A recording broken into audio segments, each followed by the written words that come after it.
I used to be such a victim of the blank page syndrome because I could sit in front of a blank page and begin to write the sentence in my head and never let myself write it down, or I might even get halfway through typing it out and then immediately delete it.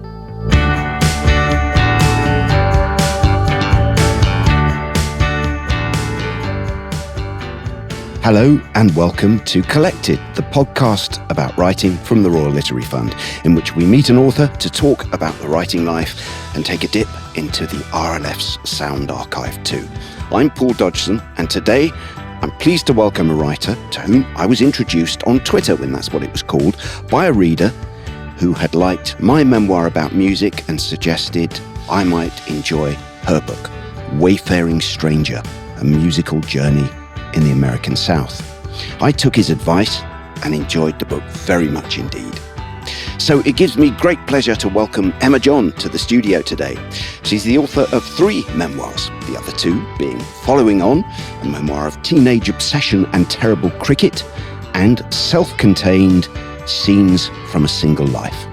Emma's work also spans sports writing, theatre criticism, travel writing. She's a broadcaster, podcast host, and a teacher of writing. Hello, Emma. Hello.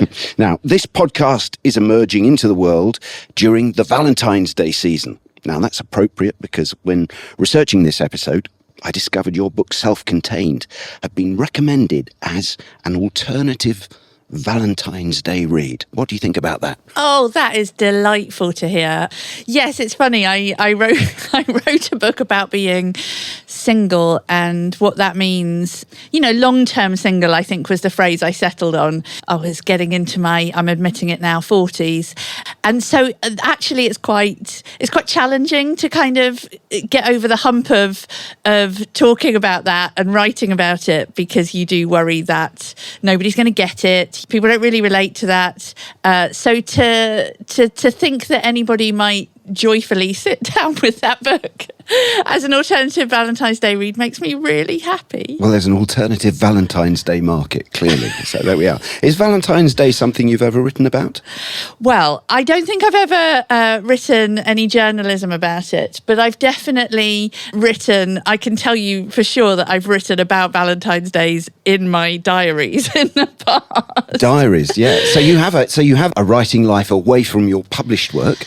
It tends to be travel diaries. Honestly, I'm not disciplined enough to write every day when I'm at home, because I'm a journalist. First and foremost, you know, every day I'm probably working on some kind of article for somebody. And so it is quite hard to convince yourself at the end of the day, or maybe at the start of a day, that what you really need more of today is to sit yourself down and write. Gosh, it's hard enough to sit yourself down and write when you're a jobbing journalist anyway. But when I'm traveling, I don't trust my memory, to be honest, Paul. I don't trust my memory. Since the phone has come along, that has been a real helpful tool to me, because I take pictures of things as I'm traveling around. And it's really funny. People will often see me taking pictures and they will ask me, oh, would you like to be in it? Of course, because often I'm traveling solo. So people will be very kind and say, oh, would you like me to take, because they'll think I'm just taking souvenirs and, oh, I wish I could be in the photos. But the funny thing is, the photos I take, they are not for aesthetic purposes at all. It's like a visual note. That's all I'm doing. I'm taking a visual note of something.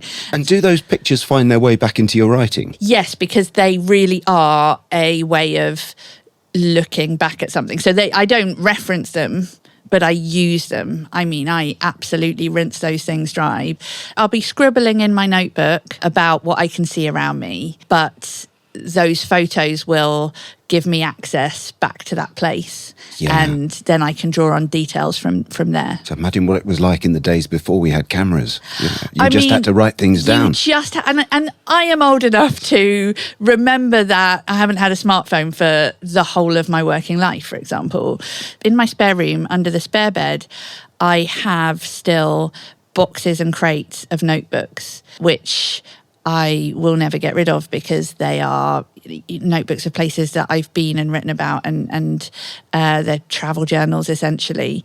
And some of those will be much less interesting to read than others, because they will be the ones where I have tried to write down every single detail of the places that I am, because I didn't have a smartphone. Now, Self-Contained and your other books have a personal narrative at their heart, but they're actually a way of exploring larger subjects. So in Wayfaring Stranger, you can enjoy the ride while you get to understand the history of bluegrass music and learn a lot about music itself. Do you think memoir is a good way of telling bigger stories? Yeah, I mean, it's so funny. Is memoir a good way of telling other stories, or did I do it the other way round? I think it was funny when you said, oh, she's written 3 memoirs, because I thought, oh gosh, I have. And I sort of didn't mean to. You know, in my head, I've written a cricket book, a music book, and a book about the experience of being single as a woman. Now, the third one, Self-Contained, I definitely, you know, unashamedly call a memoir to people. And in fact, the cricket book, I think it's in the subtitle. I think I did call it. The word memoir is in the word subtitle. memoir appears. But the funny thing was, I didn't think at all that I was writing one. I was writing a book about my favourite cricket team. I was writing a book about the England cricket team of the 1990s, and they were my focus. That's who I was writing about. And so it was the other way around, that my story of being a teenager served that story. It was a way of getting into what did they mean through the lens of why on earth would a 14-year-old girl be obsessed with them when they lost almost every series they played? You know, what on earth was it about them? So I've always thought of it the other way around, really.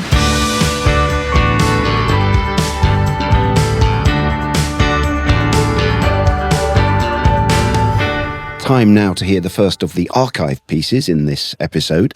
Now, for several years, I was an RLF writing fellow at the University of Bristol, and working alongside me was the author and screenwriter Martin Day. Now, because we worked in different rooms in different parts of the university at different times, we didn't get to see a lot of each other. And when we did, we tended to talk about our experience at the university rather than our writing lives.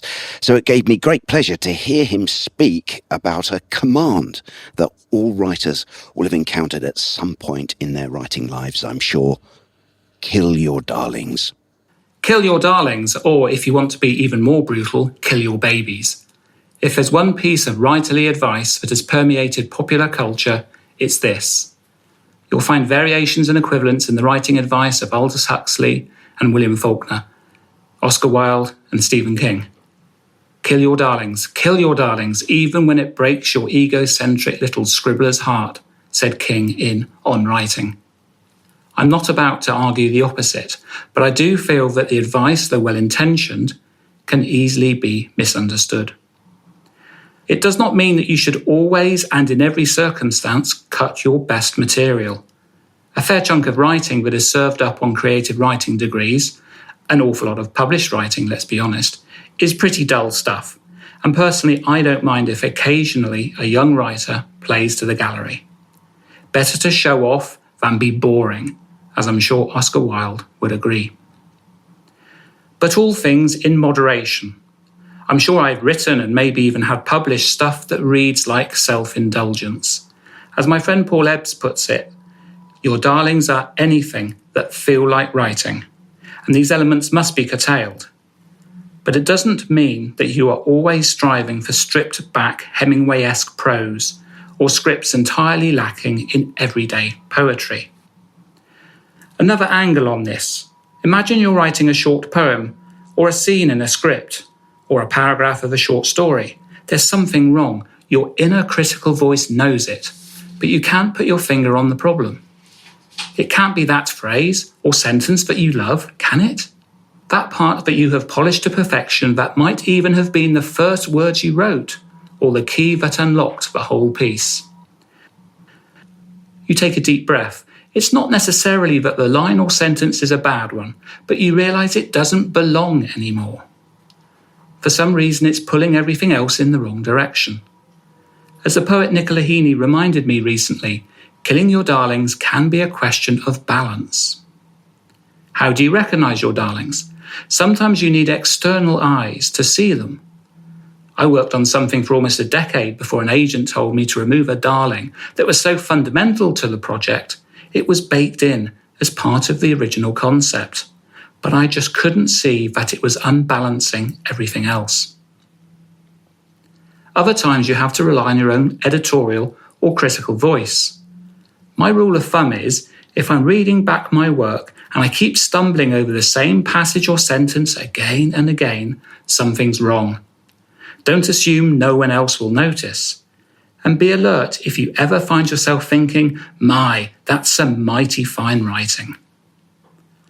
Once identified, you must kill your darlings by either removing them or rewriting so thoroughly that they no longer sound like toddlers screaming for attention. It's a cliche because it's true. Writing is editing. Martin Day there.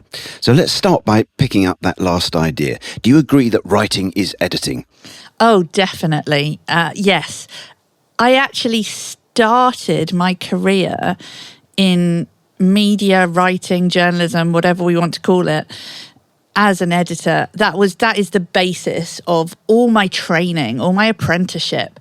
I did like writing. I was writing little pieces about my favourite cricket team from when I was a teenager. But it wasn't my first job. My first job was as an assistant editor on a cricket magazine. And while there was always opportunity to write, the thing that I was being trained to do was how to edit other people's work. When I did finally come to book writing, especially, which, was in my 30s by then, I wasn't one of those people who sat down to write and it all gushed out of them. Let's put it that way. I had such a inner critical voice that writing could be quite a torturous process for me. Really? to get me going. So was it all a kind of darling, or was it like you? It was like I didn't believe I could give birth to darlings. Honestly, Yeah. It was like I was, I just wanted to stay 10, 11, 12 months pregnant. I used to be such a victim of the blank page syndrome because I could sit in front of a blank page and begin to write the sentence in my head and never let myself write it down, or I might even get halfway through typing it out and then immediately delete it. That's very interesting, because a lot of the time you hear journalists will say that the training they've had of having to turn in copy means that they can sit down and just write. Yes, I think that's really true, and it's very relevant, especially for daily reporters. That is just their practice, and I mean using that word literally as well. It's a practice. They have done it every day. I started getting sent off to do sports writing at tournaments like the Olympics, where you are churning out a lot of copy every day, and that was not my background. My background had been magazines. Yeah. If I ever did write a feature, I'd had weeks to think about it.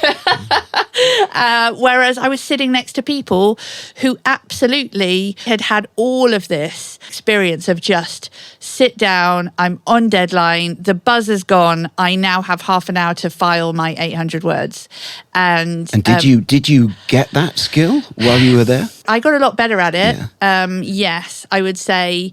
Also, it is a habit. So over the course of a tournament, for example, you would just be using that muscle so much and the fear would go, because the fear is obviously, for any writer, can be paralyzing in any situation, and you have to get the fear out of your head in order to get anything out, don't you? So as I would go through the process of a 2-week tournament or a 4 weeks somewhere, I would just get much better at sitting down and just bashing something out. And yet when you came to book writing, you were faced with the blank page syndrome, despite that skill that you developed for turning in the copy. Yes, I would say it's got better over the course of the 3 books. I think what happens after you've written your first book is that you have an awareness of what this process is. and what the emotions will be like.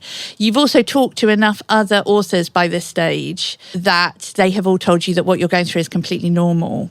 And by that, I mean especially the emotional roller coaster of, one day you read this last page that you've written and it is genuine. It makes you want to throw up. It feels like the worst nonsense that anyone's ever written. You really kind of hate yourself for not being better at the thing that you're supposed to be good at.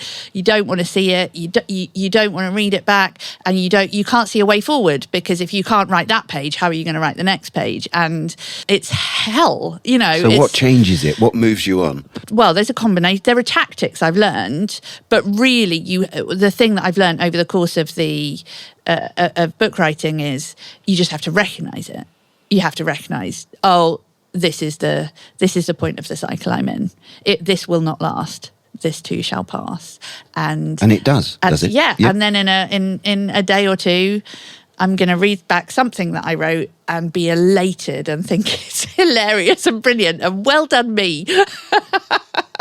But in the meantime, there really were techniques and methodologies that I employed, and I always thank one particular friend that when I was writing my third book, Self-Contained, that was during lockdown. And I wasn't living alone. I was living with family, but I wasn't, obviously none of us were able to get out in any way that took us out of our own head, right? That was an experience we were all having. And that is particularly hard if you've got a very noisy inner critic and you're also struggling with writing something really personal, which adds a whole extra layer. And at lunchtimes, I would take myself off in the middle of my writing day for a walk down a canal near where I was living. And I would almost inevitably end up phoning my friend Tessa. And Tessa was the person who had to listen to me day on day saying, I just don't think I can do it, Tessa. I just can't see this book ever I just can't see this getting finished. I mean, what is the value? There's no point. And bless her, she would listen so patiently, so kindly. She would very gently point out that this was the same thing I'd said yesterday or last week, and wasn't I actually quite pleased with what I'd now turned out. And I think it should come as no surprise to anybody that Tessa then became a priest, because this was, clearly her calling. Yeah. And that's interesting. And that cycle returns again and again, you find, do you? That cycle of self-doubt. I don't know any way out of the self-doubt. What makes me feel better is talking to other writers and knowing they have the same thing. I was even sitting next to somebody who I consider a really wonderful sports writer, very original ideas, has a completely unique turn of phrase, somebody whose writing I really enjoy. And I was sitting there struggling to put together a very short little piece and gritting my teeth and thinking, come on, Emma, what is wrong with you? And I turned around to him and I said, oh my goodness, writing, it just never gets better, does it? And he said to me, oh no, mate, no, absolutely not. And it's just, you need to hear that sometimes. Yeah. I know, it's true. And I hear that all the time, wherever I've been. I remember in the EastEnders writing room, sitting there with writers who would shake their heads and say, I just don't think I can do it anymore. When I was, producing radio plays where I had to edit the scripts, I'd have writers coming to me saying the same thing. And then I've said exactly the same thing back to producers when I've been writing radio plays, and they coax me along and say, well, just write something and send it to me. Yeah. And I think that's one of the reasons that I've really learned for myself that in order to be able to write a book, for example, I have to care so much about that topic. There was a real sense when I was developing as a journalist that there's a point at which you're a serious journalist, you should write a book. My writing mentor, the person who was my first boss in the profession, and he had been a very, very senior editor of the broadsheets. He had said to me at some stage, I think probably early 30s, well, it's time you wrote a book, Emma. And there was this sense of this was just the next stage in your career. You'd done this, that, the other. You'd established yourself as a writer. You might have won an award or something, you might have had a literary agent get in touch with you and say, we'd really like to publish you. What do you want to write? And, I was very lucky that did happen to me. But the truth was, I just said, oh, well, thank you very much for the kind interest. But no, I have absolutely no intention of writing a book. It looks like a lot of hard work. I've never been drawn to write just for the sake of writing. That's not me. There are some people who just, they wake up in the morning, it's therapy. This is how I express myself. This is how I find out who I am. This is how I arrange my thoughts. All of these things about writing, to me, because of how I came to it through journalism, it's been very task driven, if I'm honest. And so I really couldn't even think about writing a book unless I was just so excited about that subject that I really just wanted to spend time with that subject or those people or whatever it was. It's almost, for me, it's a little bit like the writing as a means to an end of just being in that zone, being in that sphere.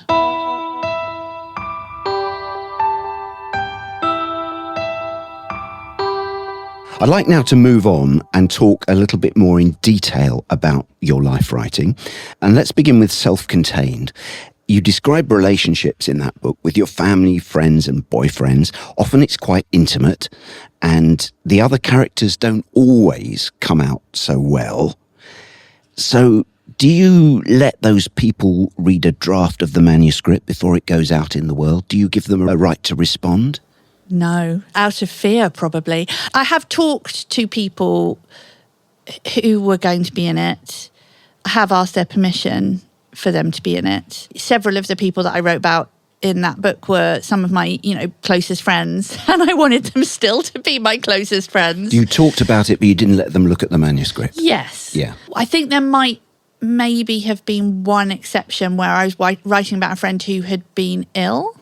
Obviously, that is her personal experience. That was what I was writing, even though I was there at the time when she got diagnosed. That was her story, and that was a traumatic moment for her and a traumatic time in her life.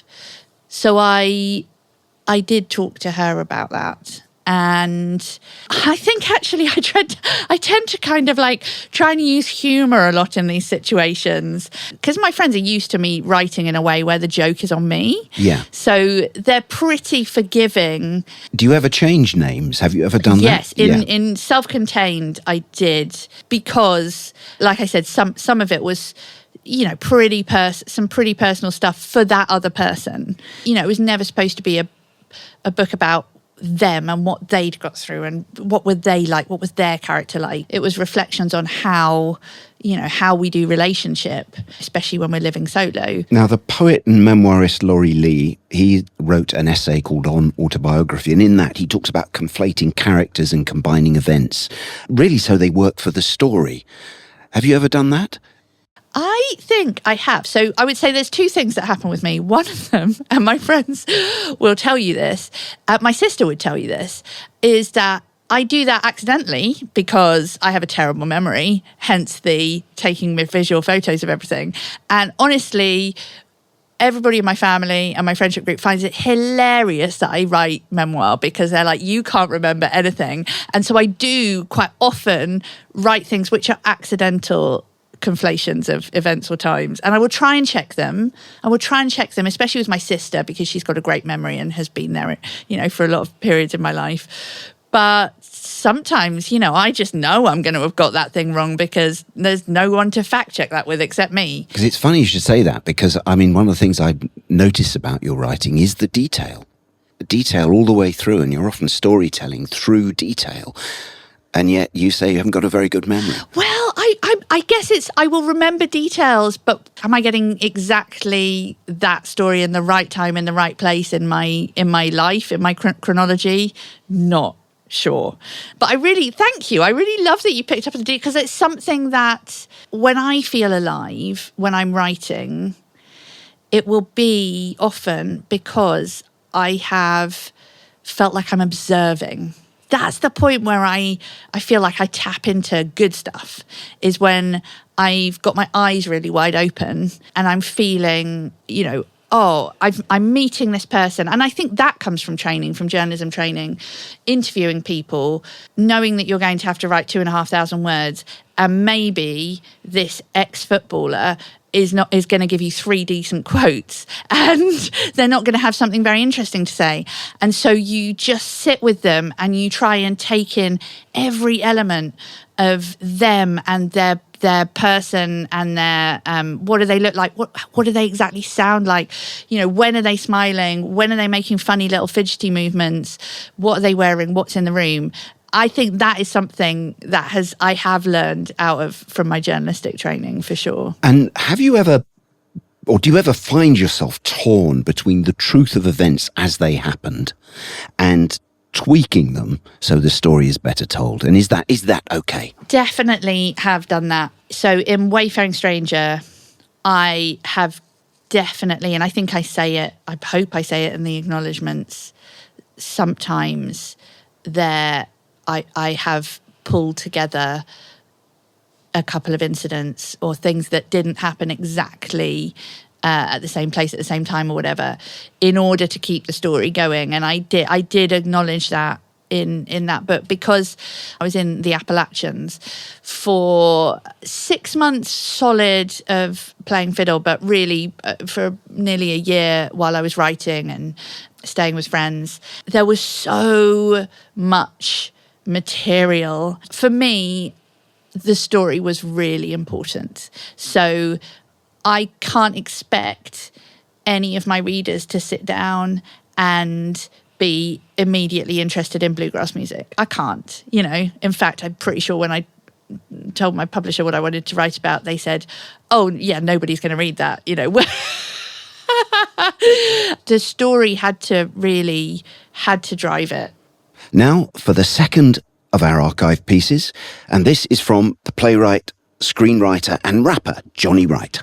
A big part of my creative life involves writing songs, and I'm endlessly interested to hear how other people do it. So it was fascinating to come across this piece where Johnny describes the process of writing rap. When I'm writing a rap song, it will almost exclusively be pen on paper. When it comes to writing plays and screenplays, I'll always use the more environmentally friendly process of using a computer. However, with my raps, the only thing I use a computer for is playing the beat and maybe typing up my lyrics if they're completely illegible when I finish. There is something about the creative process of actually putting pen to paper which helps me write rap lyrics, and it's almost always on A4 paper. In the excellent documentary The Art of Rap, the brilliant Rakim, aka the God MC, says he writes a verse by putting 16 vertical dots on a blank piece of paper for his 16 bars. Then he tries to cram as many rhymes in between each dot as he can. Whilst I'm not quite as methodical as this, having a blank piece of A4 paper definitely helps me to visualise a complete verse before I have even started it. It gives me the simple goal of filling the page. If I fill the page, the verse will be more or less done, depending on the size of my handwriting on that particular day. I find I write most prolifically when I have lots of free time and nothing to do, or conversely, when I have lots to do and want to put off doing what I really should be doing, which more often than not is learning rap lines, redrafting a play, or doing household chores. I'm even more prolific when I have been given a specific rap commission, as I love the challenge of fulfilling this, or when I go abroad to work with a producer. In the latter case, I will try and cram in as much writing as possible whilst I have a chance to be in the room with the music producer. This is because I find this a much better way of working than conducting the writing and recording process in separate locations and then sending files back and forth over file transferring programs on the internet. I'll almost always have to start with some kind of beat. This isn't always the final beat I'll use, and I might, for example, come up with the first couple of lyrics whilst listening to the latest Kanye West album. If this is the case, I will write my lyrics down on some paper or a phone if I'm out and about, and find a suitable original beat later on. Once I have my first few lyrics, that is the start of my story, and invariably the song will continue along that topic. Nowadays, I mostly write to original beats. A great starting point for my writing is often the title the music producer has given the beat or some words in the sample used in the beat. As an example of the former, I worked with a producer called Frenchy Import, and he had a beat called Whiskey. Using that as an inspiration, I then came up with the first 4 bars. Getting misty off whiskey, I can't see straight. I'm making history, frisk me, but I can't be late. Past the 50s, 60s and no foot on the brake. 88 getting there, but the 90s great. Without the title for inspiration, I would have never thought of this opening, and then it gave me my topic for the whole song, which was 1990s golden era hip-hop. As previously mentioned, I have other songs where a particular phrase in a sample will inspire the topic of a song, such as a song I did called Black Enough by the same producer, or a song called Beautiful I did with the producer Supreme Frost. Not only did I use these samples to build my hooks around, but the whole songs were built around these phrases. When there's a title or a phrase in the beat to hook into, I find it easy to find a focal point for my songs. When I've been commissioned to write something, like my song West India Regiment for the National Army Museum, or when I've been asked to write songs for friends' weddings, I find it easy to focus the writing because I have a clear remit. However, when I just have a blank page and no direction, that's when the writer's block can set in. Unlike in other forms of my writing, this doesn't happen too often though, and it's because I'm not under any pressure to impress a channel or a commissioner. I can write what I want, when I want. I don't wake up with the intention to write a rap song. If I'm not feeling a beat, I won't struggle along trying to fit a square peg into a round hole. Instead, I just move on to the next beat. I'll come up with lyrics when I least expect it. Sometimes it will be out of anger, like my I Can't Breathe song, which I wrote after seeing footage of Eric Garner's murder, or a song I wrote called HMRC after I received a letter from them. Other times, lyrics will come as part of a cathartic process over a breakup or a death in the family. Sometimes I'll come up with lyrics because I'm broke, or because I'm happy, or because of the weather. I can never predict when the writing will start, but once it does, the finishing is usually easy. I just make sure I'm telling a story in each verse, and that the hook is a catchy refrain which sums up the whole song. Johnny Wright there. So there's a few things I'd like to ask you about from that piece. Going back to the very beginning of it, pen and paper or screen? What do you prefer? Well, I loved that he said that he uses pen and paper. For me, I have a part of my process that is pencil and paper. And this isn't the writing itself. The writing I do on screen, but the planning stage I always do. And I would say even the pre-planning stage, the kind of imagining stage, the what on earth am I actually going to write about, or what am I trying to say here stage. I'm a big fan of the spidergram, I'll be honest. If I was writing a chapter, for example, I know this chapter is about this particular element of the story, or it is about this particular character or this particular event. And I'll do my spidergram with, the title of what I think this chapter is about, and then the themes and the elements that I absolutely must have in here somewhere. And then it will emerge as I'm doing that, because I'm putting down everything, just getting it out of my head onto the page.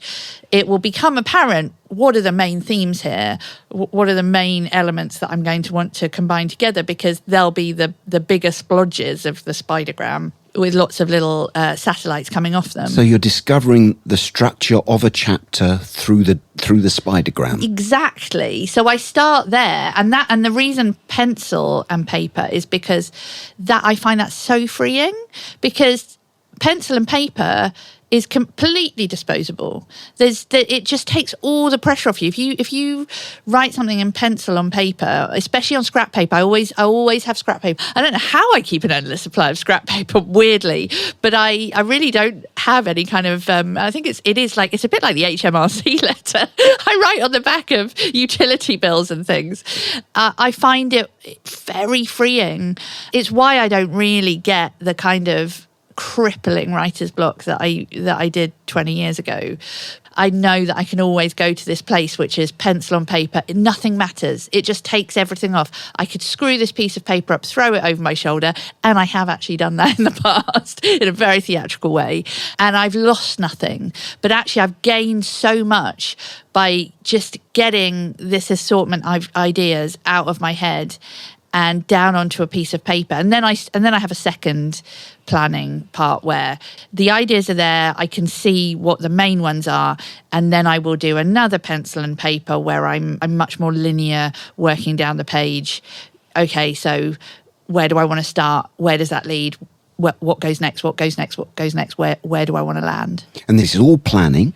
And then what happens next? Do you then go straight to the keyboard, or do you have another kind of intermediate stage? No, I'd say that's my 2-part process. And then I can just feel safe. I feel genuinely secure if I then open up my Word document, and I've got these 2 pieces of paper next to me, one of them which has all my great ideas on, and I know I'm never going to lose them, and one of them which has the bare bones of a narrative flow, so that I've got somewhere to start at least. It's quite possible maybe as I'm writing, I will veer off from this plan a little bit, but there's something there. I'm not starting with nothing. And have you got a greater plan for the whole book, or is it you just doing bit at a time? That's where the post-its come in. Yes. No, I will have a greater plan. A greater plan.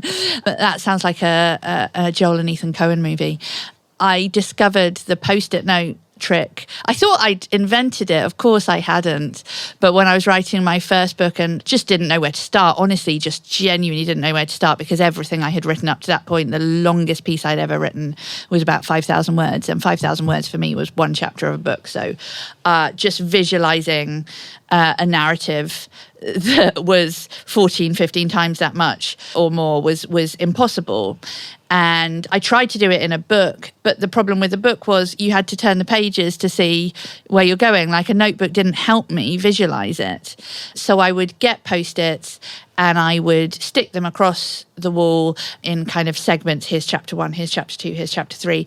And then themes, ideas, parts of the story I wanted to tell would go there. And great thing about post-its is you can move them around. Like I say, thought I'd invented it. And then last year I went to Mississippi and I went to Roanoke, which is the home of William Faulkner.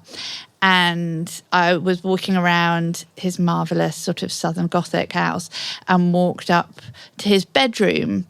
And I can't remember which novel this was, whether it was The Sound and the Fury or something else, but on the walls of his bedroom is a chapter breakdown of one of his novels written onto the walls. And apparently the only reason it is written onto the walls is because he used to do it with paper. He would tack up pieces of paper just like I did with my post-it notes.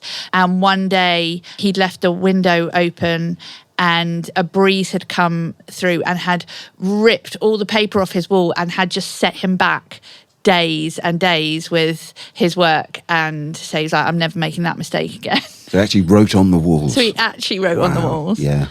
No, I love the post-it note method. In fact, I keep a blank wall in my workroom just for that purpose. Just for that. Yeah. I planned a play last year with hundreds of post-it notes all over the place, which I then took pictures of to show to students actually when I was teaching. This is what you can do. Yeah, absolutely. Yeah. No, I think it's, it's just one of those, it's almost like it's what post-it notes were invented for. Yeah. They should market them like that. And do you have any rituals on the way that are associated with your writing process? Apart from eating a lot of biscuits, I mean, Bourbon biscuits should be my sponsor, but I would say in some ways it's less about rituals and more about coping mechanisms. I have learned these coping mechanisms and these tricks, and happily I'm getting better and better and more relaxed and more confident. I'm getting older and I worry less about things, let's be honest. But I know that I have these tools or tricks. And the biggest one for me is if I really am stuck, I just pick up my laptop and move. I just move to a different place. I move to a different chair. It works, I would say 19 times out of 20. There may be some days on which it's just not a writing day for whatever reason. That can still happen, and I now have the inner resilience and the self-knowledge to go, it's not a writing day, just go and do something else. But most times, if I'm really stuck, pick up my laptop, go either sit on my sofa in my living room, or I've got this little internal staircase in my apartment, and there was this sort of pointless empty space at the top. just a landing out between my bedroom and my kitchen. And I thought, well, that's such a shame because that is just wasted space. I decided to turn it into what I call the smallest gentleman's club ever, otherwise known as the Snug. And I bought this leather armchair, the kind of which you would see in a gentleman's club, maybe in a smoking room. And I got an old school bookcase, and I filled it with all my cricket books, which all look very old. And, there's a lot of yellow wisdoms on there. And I got that those sort of green shaded lamps that you see in libraries. I even put up, sort of sepia photos. It's complete artifice. It's just decoration. But if all else fails and I'm struggling with something, I go and sit in that chair and something will click, something will move. Wow. So you've created an environment that's your last resort that you go to, and it always works. Yeah.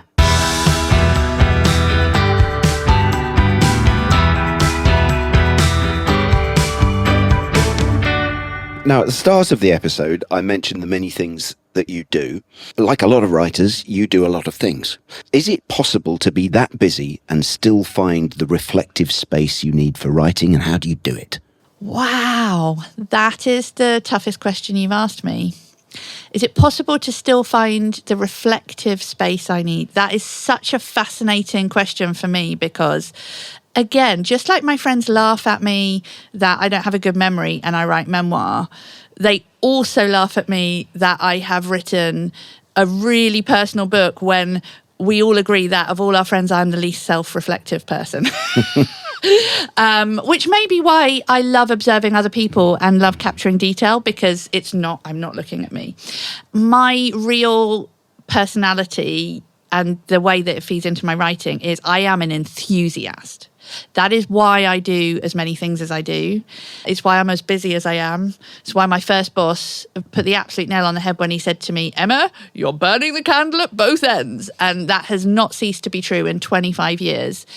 And it absolutely does or could curtail the amount of time I have to write. The counter to that, though, is I would not write anything were it not for my enthusiasms and passions. So really it's what fuels them. I love interviewing people. It's my favourite thing in the world. I love sitting in a room and interviewing people and talking to them and finding out their stories. The fact I then have to go home and write 2,500 words on it is sort of the price I pay for the wonderful experience that I get.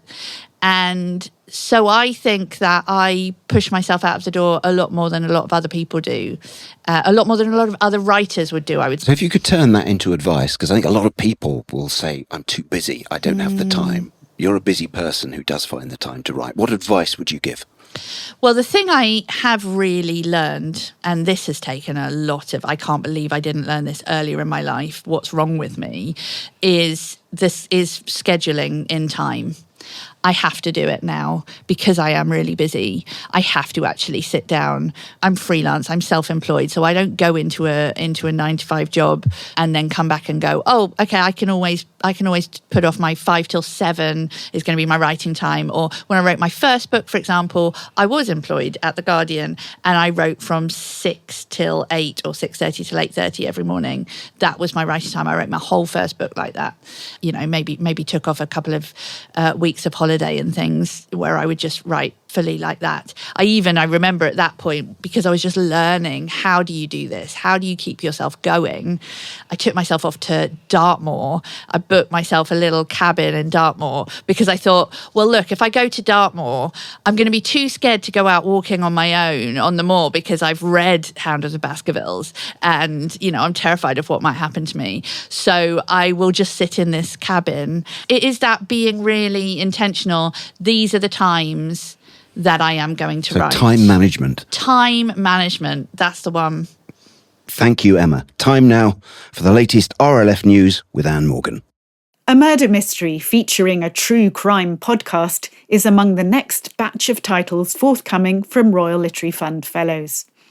Caroline Corcoran's 6th novel, The Next Woman, takes place on the idyllic Aurora Island, where women have begun to disappear in an alphabetical pattern.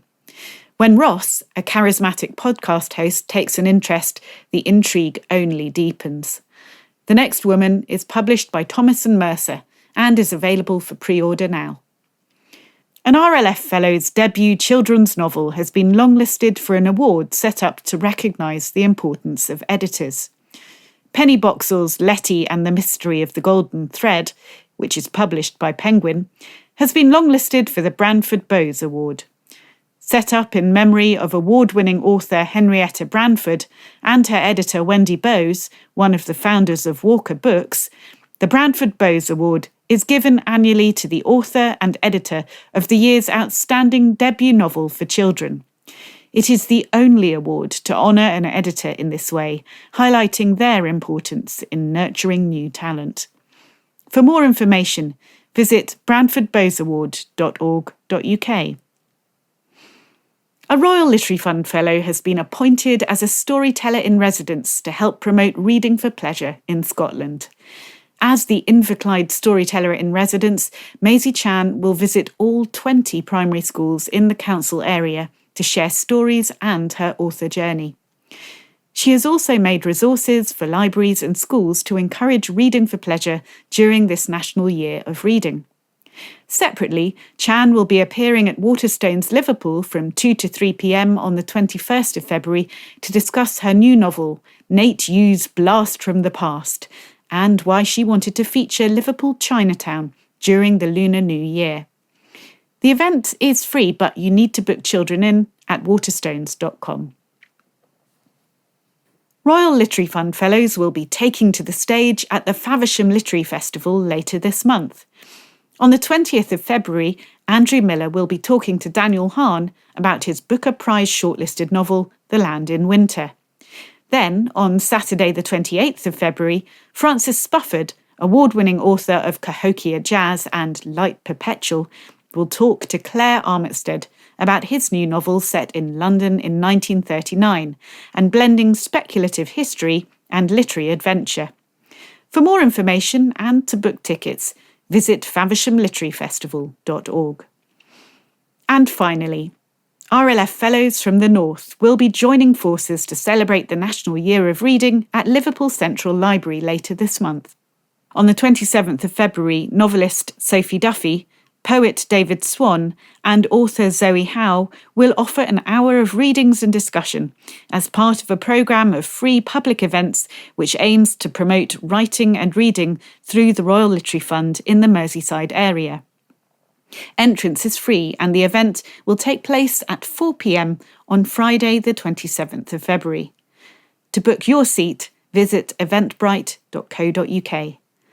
And now, back to the studio. Well, we're coming to the end of this episode of Collected, but before we go, let me ask Emma one more thing. Do you have another book on the go at the moment? Yes, you sound like agents, publishers I have met. Do you have another book idea, Emma? I don't have one on the go, but I have 3 different ideas jostling for space and attention, and for some of that famous time management, actually. Brilliant. Thank you, Emma John, for the insights you've given us into your writing life.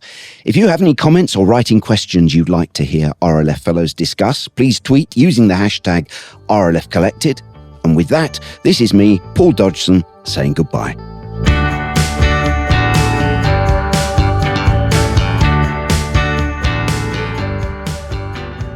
You've been listening to Collected, the podcast about writing from the Royal Literary Fund. If you'd like to share any comments or questions, please use the hashtag RLF Collected on our social media channels. The music was composed by Andy Glenn. There was research by Nicola Baldwin and post-production by James Robertson. Our producer was Anne Morgan.